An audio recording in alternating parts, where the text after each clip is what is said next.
ஓம் ஸ்ரீ குருப்பியோ நமக.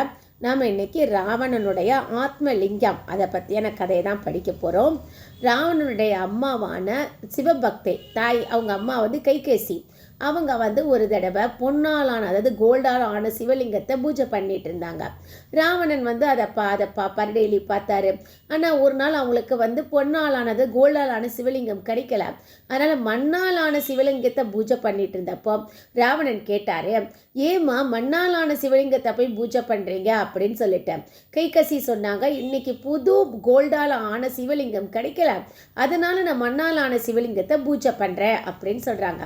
நீங்கள் எதுக்கு டெய்லி பொன்னாலான சிவலிங்கத்தை பூஜை பண்ணணும்? நான் என்னுடைய சக்தினால சிவனையும் பார்வதியும் இருக்கிற சிவலோகத்தையும் நான் இங்கே கொண்டு வந்துடுறேன், இனிமே நீங்கள் அந்த ஈசனையே பூஜிக்கலாம் அப்படின்ட்டு கைலாயத்துக்கு போய் அவருடைய 10 கைகளாலும் 10 தலைகள்னாலும் 20 கைகள்னாலும் கைலாய மலையை தூக்கிட்டாரு. அதனால 3 உலகங்களுமே ரொம்ப கஷ்டப்பட்டுருச்சான். அதை பார்த்த பார்வதி தேவி சிவபெருமான் கிட்ட இது என்ன இது அப்படின்னு சொல்லி கேட்குறப்போ, இது ராவணனின் செயல் அப்படின்னு சொல்லிட்டேன். சிவபெருமான் ஒன்றும் பண்ணலை. அவருடைய கால் கட்டைவரனால லேசாக அழுத்தினாரு. அதில் போய் ராவணன் போய் மாட்டிக்கிட்டாரு. ஆனால் அதுக்கப்புறமா சிவபெருமான் மேலே வச்சிருந்த பக்தினால் அவருடைய தலையை வெட்டி அவர் வீணையாக செஞ்சு, அவருடைய ஒரு தோலை அவர் தண்டமாக செஞ்சு, அவருடைய குடலை வீணையோட கம்பிகளாக செஞ்சு, ரொம்ப அகாண்டமான பக்தியோட ஸ்வரராக சகீதமாக சாமவேதத்தை பாடினார் ராவணன். அவருடைய அந்த பக்தி காணத்திற்கு மனமுருகி சிவபெருமானுக்கு தரிசனம் கொடுத்து, நீ என்ன வரம் வேண்டி இந்த பாட்டு நீ பாடுற சொல்லு, நான் அந்த வரம் கொடுக்குறேன் அப்படின்னு சொல்கிறாரு.